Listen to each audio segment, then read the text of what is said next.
மனித உள்ளத்திட தன்மையை பற்றி அல் குர்ஆன் 3 வகையாக பேசு. அதுல முதலாவது அல் அம்மாரா பிஸ்ஸு, பாவ காரியங்கள்ல ஈடுபடுறதுக்கு ரொம்பவும் ஆர்வமூட்டக்கூடிய தன்மை. இரண்டாவது லவ்வாமா, நாங்க ஒரு பாவ காரியத்துல ஈடுபடுறோம்னு சொன்னா அதை பழிக்கக்கூடிய, கேவலமாக கருதக்கூடிய தன்மை. மூன்றாவது முத்மஇன்னா, இறைவனுடைய திருப்தியை நாடி இறைவனுக்காக இருக்கக்கூடிய தன்மை. இந்த 3 தன்மையும் ஒரு மனிதனை பொறுத்தவரையில் அவனுடைய உள்ளத்திலே அவ்வப்போது வரலாம் போகலாம். மனிதன் என்ற வகையிலே இந்த 3 தன்மைகளுக்கு மத்தியில் தான் அவனுடைய உள்ளமும் இருக்கிறது. அதில் இறை திருப்தியை நாடி பயணிக்கக்கூடிய தன்மை, முத்மஇன்னா என்று சொல்லக்கூடிய அந்த தன்மை நாங்க எங்களோட உள்ளத்துல பயிற்சிவிக்க வேண்டிய ஒரு தேவைப்பாடு. அதன் மூலமாக இறை திருப்தியை நாடி நாம் ஒரு நல்ல ஒரு முஃமினாக வாழ முடியும். ஏற்கனவே சொன்ன அந்த 2 தன்மையை பொறுத்தவரையில் முதலாவது ரொம்ப மோசமானதும் அது எமக்கு எப்பொழுதுமே எதிராக இருக்கக்கூடியதுமான ஒரு தன்மை. மனித இயல்புல் அது பின்னி புனைந்திருந்தாலும் அது ஒரு அகற்றப்பட வேண்டிய ஒரு தன்மை. இரண்டாவது, அதுவும் ஒரு வகையாக நல்ல தன்மை என்றாலும் கூட அறிஞர்களுடைய தஃசீர் விளக்கங்களை நாங்கள் பார்க்கும் பொழுது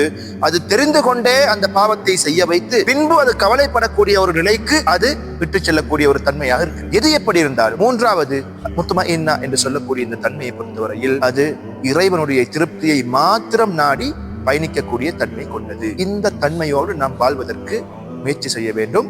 அதற்கான காரணிகளை நாம் கையில் எடுக்க வேண்டும்.